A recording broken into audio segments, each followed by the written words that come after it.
You are listening to How to Get Over Your Ex, episode number 238, Progress Over Pessimism in Your Breakup.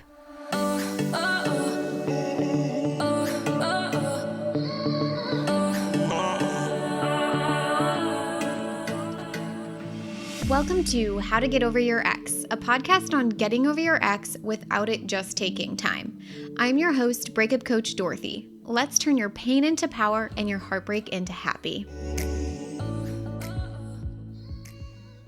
Welcome, Braveheart. I'm so excited you're here to listen to the How to Get Over Your Ex podcast.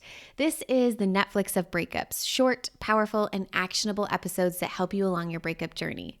If you're interested in a more hands-on approach, I'd love to invite you to check out our free on-demand video training called How to Fast Forward Getting Over Your Ex Without Wasting Months or Years Feeling Jealous, Angry, or Unlovable. You'll learn how to stop letting your ex live rent-free in your mind, even if you want to get back together later, how to absolutely be sure that your life will be better than the one that you had with your ex post-breakup without it taking time, and lastly, the secret to feeling completely neutral about your ex without having to go no contact. Grab it for free at breakupcoachdorothy.com. Let's begin the episode. Hello, my beautiful Bravehearts. How is everyone doing? I hope you're having a good day. I am feeling good today, but that's not all days, right? I have this 50-50 journey of my own. And today I got to wake up early to work on the podcast. And then I ended up having some other things to do with Heartbreak Hotel. So I got pulled away for a lot of hours to do that. And now I am finally coming back and am able to finish this episode, sit down and record it. And I actually wanted to talk about something that is more of a broad-based concept. I know I really like to talk about specific problems with specific solutions. But today I'm really noticing a theme. And I'm noticing this theme not so much, just in my clients, but also in myself. And it's really interesting actually, because inside of the Get Over Your Ex program right now, a lot of them are about to graduate. So we're not having as many coaching calls that are geared towards getting over your ex. A lot of the coaching calls have kind of evolved into building their bigger and better life. And that comes with so many topics. And this is a topic that, it definitely applies to your breakup completely, but it also applies a lot to your bigger and better life and just overall life in general. And I want to talk about what you focus on grows. Maybe you've heard it, maybe you haven't, but if you haven't heard of this before, it's the idea that what we focus on, something you see, it's going to appear more often, which goes hand in hand with thought work, because when we think a certain thought, you become a self-fulfilling prophecy for it, meaning you create the results. And for those of you who listen to the podcast a lot, you know that thoughts create feelings, those feelings create create actions, the way that you show up, and then those actions and the way you show up create results in your life. So your result is always a direct reflection of your thoughts. One of my other favorite episodes that I recorded on this podcast is called The Quality of Your Thinking Determines the Quality of Your Life. And that is very similar to this whole idea of like what we focus on truly grows in life. It's crazy. So we've got the standard examples of, if I asked you, hey, Braveheart, can you please count all of the red things in the room that you're in? And after you go through and you count all those things, if I then asked you how many things were yellow, you'd really have no idea. Or, once we start looking into buying a specific car, you get clear about the make and the model, you start to see that car everywhere. I drive a VW Jetta and I just see that Jetta everywhere, but when before I didn't even know what a VW Jetta was, right? So why does this whole idea of what we focus on grows, why does that concept even matter to you in your breakup? And I want to tell you why this matters for your breakup. And then I also want to tell you why it matters for those of you who are over your ex, but you're still listening in when it comes to building your bigger and better life. And after we do that, I want to talk about how can we ensure that we focus on the right things. Because when we focus on the right things, they will get us to where we want to go more easily and sometimes faster, which we all love, right? So first, this matters in your breakup because if you're focused on how this breakup is going to break you, or potentially you might already be, believing that it has totally broken you, you're going to find more and more ways to make that true. You will subconsciously find more and more evidence to build up that story and make it true, which then makes the experience even more difficult. It kind of reminds me of like a wall. It's almost like your subconscious, it's bringing forward all this evidence and it stacks that evidence in front of the wall of other neural pathways that would allow you to view it differently, that would allow you to have a more easeful experience. Because don't get me wrong, of course the breakup feels like it broke you. Of course heartbreak feels so difficult. And there's a whole, we talk a lot about on this podcast about feeling feelings. There's a whole layer of grief that you're moving through. Absolutely, of course. And that's okay. Nothing's actually gone wrong here. Blows people's mind, right? Blows my mind every time I say that. Nothing's actually gone wrong here. And everything is going to be okay. It's all happening for the higher good of me and everyone involved. Blows my mind, right? So now the reason this matters, or this concept around what you focus on grows when it comes to building your bigger and better life, is also pretty similar. You're going to make this process more fun and easeful when you focus on what's working and what's available to celebrate along the way. An example of this happened actually inside of the Get Over Your Ex program today, where there was a brave heart who felt like her house just kept having issues. She was so focused on all the issues that were being created that it just creates even more issues. Like all we're finding is issues. I'm sure we've all kind of been in that place before, right? Rather than being focused on the repairs, like, wow, look at all of the repairs that have taken place in my home. My home is strong and new and repaired, and perhaps even focusing on how sturdy and well taken care of it is, and thinking about how different that experience might look and feel and go. So secondly, what we focus on changes our mood. This is huge, huge, huge. I mean, of course it matters in your breakup, but your breakup is, it's full of grief and loss and devastation. And we need to really feel those experiences, move through those emotions. I think that's a whole separate thing. Whereas once you kind of get out of that and you are working towards your bigger and better life and just your day-to-day kind of stuff after all of that experience, what we focus on changes your mood, and your mood matters. When you're out building your bigger and better life, your mood matters so much. Your mood determines the kinds of experiences you have with humans, the people you will be able to meet, how you're going to feel, what comes to you. I think about it, if someone is in a bad mood, just think about the energy that you have, in that setting. When someone's around me and they have a bad mood, of course I want to be there for them. If it's someone close, I'm like, how are you? Tell me, can I help you? Of course. But when we're just kind of thinking of it in general, the energy doesn't match up, especially when you're feeling good and you're ready to have a good day and, you're like, ugh, this mood, there's a conflict there between energies. And when you're creating the bigger and better life, we want a mood that attracts expansiveness, abundance, inspiration, and excitement, right? And our mood is determined by the thoughts that we think, which are also determined by what we focus on. So if we're focused on what's not working, or we're focused on how far we have left to go, or how far away, it is that whatever your goal is, your mood is just kind of blah.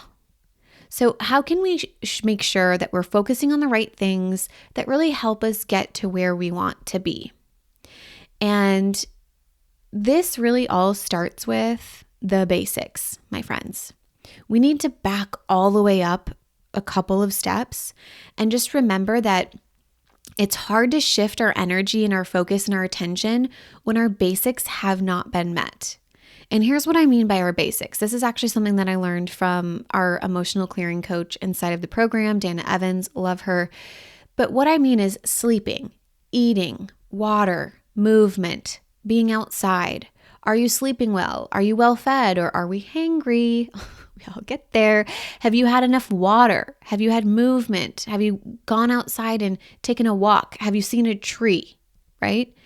If answers to these questions are no, then that becomes your number one priority. Not getting enough sleep? Take a freaking nap. That should be at the top of your list. Haven't eaten? Grab a lunch or a snack.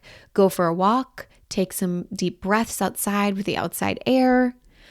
Then, when you've really made sure that your basics are taken care of, from there, you'll be able to look at what have I been focused on?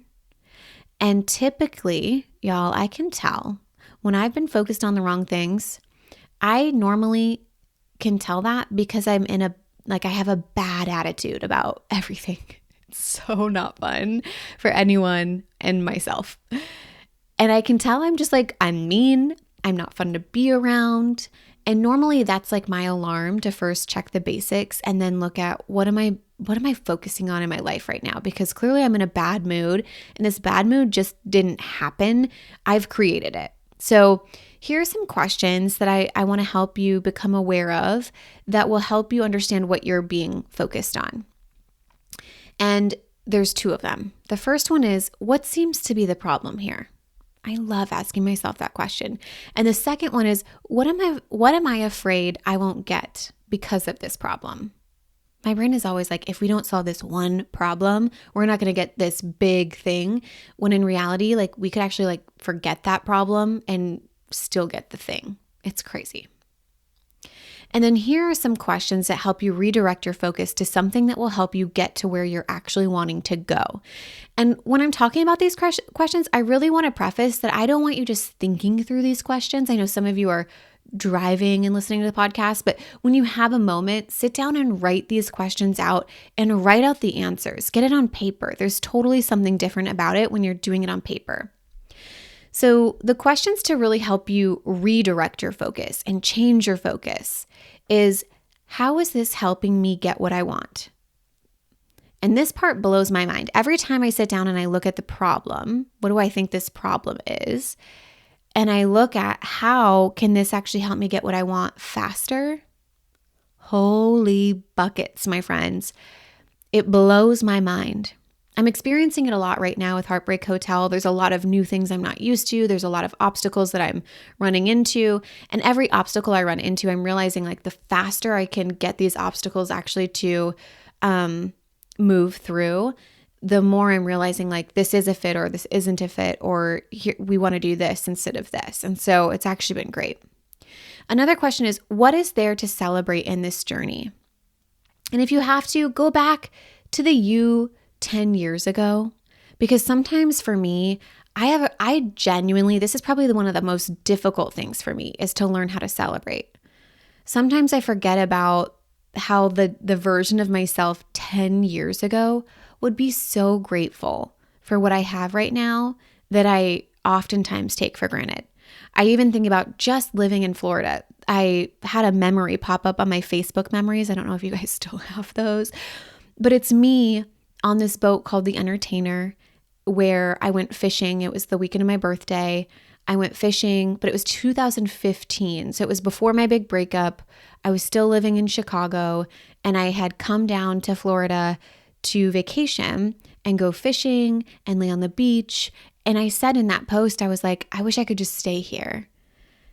And that version of me today, knowing what we know now today, that I live here, I have homes here, and I'm married, and I go to the beach whenever I want, working a job where I work for myself, that girl would be utterly dismayed. Is that the right word? She would be absolutely beside herself with, what?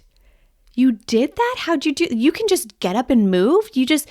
That version of me didn't even know that she could just make a simple decision of, leave, Dorothy. Go live where you want to live. You don't even have to go back. You don't have to go back to that city. You don't have to go back to that job. Now, of course, there's all these great things as to why it happened and divine timing. And I'm so glad that it happened in the way that it did. But holy buckets, that version of me would be so proud. And there's so much to celebrate in this journey. So another question would be, how far have I come in this situation? And another one is, how has this gotten me closer to where I want to be and what I want in life? And I think a lot of times when we're really focused in on something, we're honed in on something that then leads to a bad attitude, we forget how this is actually serving the journey as a whole. And it's actually getting me closer and closer to where I want to be. It's actually happening quicker because of this situation. Now, I know that when you're in it, it's hard to answer those questions. But just because they are hard doesn't mean it's not worth trying to answer them. I like to answer them actually with my inner voice when I can access that, when I can calm myself down. And normally when I've addressed the basics first, I can really get to that inner voice. And I like to answer with the inner voice instead of the mind, especially in those moments, because the mind is like, at least mine, I know maybe not everybody's is like this, but mine is just straight up doom and gloom. Meanwhile, my inner voice is like, everything's okay, nothing has gone wrong here, and it's all working out for you. She brings peace and calmness to almost any situation. All right, so those were some questions, but I also want to just give you an extra activity that has really, really helped a lot of my brave hearts inside of the program. And it also helps me when I'm really needing to shift what I'm focusing on, to be able to shift from pessimism and that bad attitude kind of experience that I can live in sometimes to progress and movement and inspiration even sometimes, okay? So this is what you do. This is a huge game changer for so many of my people. All right. So if you're not where you want to be right now and you feel stuck and you feel stagnant, or like maybe even you've gone all the way backwards, right? We've been in those moments too. I want you to ask yourself, so what? Then what? What do I want to do about it? I think a lot of times we get fixated on the fact that we're like, I'm just not where I want to be. And then we just ruminate and noodle and spin on it instead of just being like, okay, girl, so the fuck what? What do you want to do about it? Because we can sit here and we can describe how much we don't like the current reality, or we could get up and we could do something about it. Right? It's like the difference between like complaining and just getting to work. Just taking the next step that needs to be taken right now that you know you want to take and you know you need to take, but you're just wallowing instead. There's a good time and place for wallowing. I'm not above wallowing, but it's just when you're in this place of like, I'm done feeling stuck, I'm done feeling stagnant, these are really great questions to ask. So the first one, right, is so what, then what? What do I want to do about this? The second thing that you're going to do is, where do I desire to be? What do I really actually want to be different right now? And get really clear about this. Really understand, what is it that I really wish was different? Like, why do I want this to be different? And then the third thing that you do is, what am I actually willing to do to get myself closer to where I want to be? What massive action am I willing to do to shift and change my energy? That last piece, my friends, is the most important piece for you to recognize. I didn't say, what am I willing to do to shift and change my current circumstances, which is your reality, which sometimes you can change those things and sometimes you can't. But I'm asking you, what massive action am I willing to do to shift and change my energy? That's very different, right? That is something that's fully up to you and fully within your control. All right, that's it, my friends. In conclusion, what you focus on grows. And when we focus on the problem, we get more problems. When we focus on solutions, we get more solutions. If we focus on how far we have left to go to where we want, we will feel like it's really far away, versus focusing on how far we've come, which keeps getting us further and closer. Focusing on celebration, right? Rather than the lack of celebration. And this one, my friends, has been something I have had to begin to intentionally practice recently. I literally have like a spot on my calendar that says intentionally practice celebration, because I have a hard time celebrating when we haven't finished the race yet. But no matter where you are in the pursuit of your bigger and better life, you can focus on the things that help you to get where you want to go. And it's like, if I'm not focused on celebrating even when I'm in the race, maybe I won't even finish the race, right? So we've got to be celebrating all along the way. And that really helps us to bring your energy up, bring your mood up, and bring your experience up. It's just like an up-leveled experience in itself. So use those questions that I provided as prompts to help you understand where your focus is and to redirect it. And you can literally do this today. Do not wait or say you're going to come back to this. I really want you to schedule and carve out time today, especially if you're someone who's like me, where you're like, I am definitely having a bad attitude. I am definitely in a mood. Do it today, boo. All right, my brave hearts. I love you so much. I hope you have an amazing day, and I will talk to you next time. If you're loving the How to Get Over Your Ex podcast and you'd like to learn how to fast forward getting over your ex without spending months or years feeling angry, jealous, or unlovable, I would love to personally invite you to participate in our free on-demand video training, where we share 3 mind-blowing moments that will forever change your experience with your breakup or divorce. Come check it out at breakupcoachdorothy.com.